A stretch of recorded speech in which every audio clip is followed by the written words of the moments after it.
دنیا world war 3 کے خوف میں 28 فیب کی رات دنیا کو ہلا دینے والی خبر سامنے آئی۔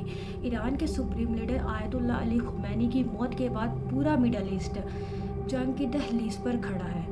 ایران، اسرائیل اور امریکہ کے درمیان ٹینشن بڑھتی جا رہی ہے۔ اس بیچ ایک پرانی بات وائرل ہو رہی ہے۔ کیا سچ میں ڈاکٹر اسرار احمد نے سالوں پہلے اس چیز کی پیشن گوئی کر دی ہے جو آج ایران میں ہو رہا ہے؟ ڈاکٹر اسرار احمد نے اپنی کیا سپیچ میں مڈل ایسٹ کے بارے میں ایسی کون سی باتیں کی تھی جو آج کے حالات سے حیرت انگیز طور پر ملتی جلتی نظر آ رہی ہیں؟ انہوں نے کہا تھا آنے والے وقت میں مڈل ایسٹ دنیا کی سب سے بڑی سیاسی اور ملٹری ٹینشن کا مرکز بن سکتا ہے۔ اور آج جب ایران اور اسرائیل کے درمیان کانفلکٹ بڑھ رہا ہے تو لوگ کیا کہہ رہے ہیں کہ شاید ڈاکٹر اسرار احمد کی وہ باتیں سچ ہو رہی ہیں۔ لیکن سوال یہ ہے کہ ڈاکٹر اسرار احمد نے ایگزیکٹلی کہا کیا تھا اور لوگ کیوں کہہ رہے ہیں کہ ان کی پیشن کو آج سچ ثابت ہو رہی ہے۔ اس ویڈیو میں ہم آپ کو کمپلیٹ بات جو ڈاکٹر اسرار احمد نے جو کہی تھی وہ سنائیں گے۔ السلام علیکم ایوری ون، کیسے ہیں آپ سب؟ آج کی ویڈیو بہت انٹرسٹنگ اور بہت ہی ایک سینسٹیو ٹاپک ہے جس پہ ہم آج بات کر رہے ہیں۔ ہماری دنیا میں ورلڈ وار 3 کا ایک ٹینشن چل رہی ہے، سب کے دماغوں میں ایک ہی ٹینشن ہے، کہیں ورلڈ وار 3 تو سٹارٹ نہیں ہو جائے گی، آگے کیا ہوگا، آگے کیا ایران کے ساتھ آگے ہوتا، کیا ایران کے حالات کیسے ہوں گے اور آگے پاکستان اور باقی ملکوں کے ساتھ کیا ہوگا۔ سب کے دماغوں میں ایک ہی ٹینشن ہے اور ایک ہی اس وقت کویسچن ہر انسان کے دماغ میں ہے۔ سو آج ہم اسی کے بارے میں بات کریں گے، لیکن آج کی ویڈیو پر ہم دیکھنے والے ہیں ڈاکٹر اسرار احمد کی پیشن گوئی جو انہوں نے کچھ سال پہلے، کچھ عرصے پہلے انہوں نے وہ کی تھی۔ آج ہم وہ سنیں گے کیونکہ بہت سے لوگ کہہ رہے ہیں کہ یہ وہی پیشن گوئی ہے جو آج سچ ثابت ہو رہی ہے۔ سو آج ہم وہ پیشن گوئی جانیں گے اور جاننے کے بعد اس پہ بات کریں گے۔ سب سے پہلے ہم کرتے ہیں اپنی ویڈیو سٹارٹ، باقی کی بات ہم کریں گے ویڈیو کے اینڈ میں۔ البتہ یہ ہے کہ اس واقعے کی جو یادگار ہے اس میں کوئی شک نہیں ہے کہ اس نے مسلمانوں میں سے ایک گروہ کے دل میں قربانی اور شہادت کا جذبہ بہت پیدا کیا، اس میں کوئی شک نہیں۔ اور جس طریقے سے کہ عاشورہ محرم میں یاد منائی جاتی ہے، جس طریقے سے اس نے اہل تشیع کے قربانی کا جذبہ بے انتہا پیدا کیا، اگرچہ وہ جذبہ بروئے کار نہیں آتا، اس لیے کہ ان کے ہاں یہ عقیدہ ہے، یہ طے ہے کہ جب تک حضرت مہدی ظاہر نہیں ہوں گے ہم کسی کے خلاف بغاوت نہیں کریں گے۔ یہ پوری تاریخ میں ان کا معاملہ رہا، تمام جو ہے ائمہ اہل بیت کا معاملہ رہا۔ جب تک مہدی نہیں آتے، keep sitting and keep waiting, wait and see, that's all. یہ تو خمینی صاحب نے کیا ہے، آیت اللہ خمینی صاحب نے، کہ انہوں نے یہ ایران کے شیعوں کو باور کرایا کہ بھائی جب آئیں گے حضرت مہدی آ جائیں گے، لیکن ہم اب ہاتھ پر ہاتھ رکھ کر بیٹھے رہیں، باقی کو چیلنج بھی نہ کریں، ہمیں کچھ تو کرنا چاہیے، وہ حق کام بنانے چاہیے، اور کچھ نہیں تو مہدی کا راستہ جو ہے صاف کرنا چاہیے، تمہید کرنی چاہیے، ان کے راستہ ہموار کیا جائے۔ تو یہ ان کی بڑی عظمت ہے آیت اللہ خمینی صاحب کی کہ اہل تشیع ایران کے جو ہے ان سے انہوں نے یہ بات منوا لی کہ ہم بالکل انرٹ نہیں بیٹھے رہیں گے، بلکہ انہیں نائب امام قرار دے کر اور ولایت فقیہ کے فلسفے کے حوالے سے یہ دو چیزیں ان کی جو ہے بنیادی فلسفے کی ہیں، وہ اس وقت میرا موضوع نہیں ہے۔ انہوں نے عوام کو ایسا کھڑا کیا ہے کہ 20,000 سے لے کر 30,000 کے درمیان انسانوں نے جانیں دی، عورتوں کے جلوس نکلے، شیرخوار بچہ گود میں ہے عورت کے اور گولی کھا رہی ہے، مر رہی ہے کہ نہیں۔ اب سوچیے زندگی کتنی عزیز ہوتی ہے، اور شیرخوار بچے کے لیے ماں کی جو زندگی ہے، اس ماں کو اپنی زندگی کتنی عزیز تر ہوگی کہ اپنے لیے نہیں تو اس بچے کے لیے مجھے جینا ہے کہ نہیں، گولیاں کھائیں گری۔ یہ جذبہ انہی میں ہے۔ واقعہ یہ ہے کہ اہل سنت کے اندر یہ جذبہ نہ ہونے کے برابر، یہ میں واشگاہ الفاظ کیا، پورے عالم اسلام میں صرف شیعہ ایران ایسا نکلا ہے کہ جس نے بادشاہت کا خاتمہ دیا، باقی سعودی عرب میں بادشاہت بیٹھی ہوئی ہے، ڈٹ کر بیٹھی ہوئی، اربوں ڈالر کا ایک ایک محل بنتا ہے بادشاہوں کا، اور سنی سن ہے، کوئی حرکت نہیں۔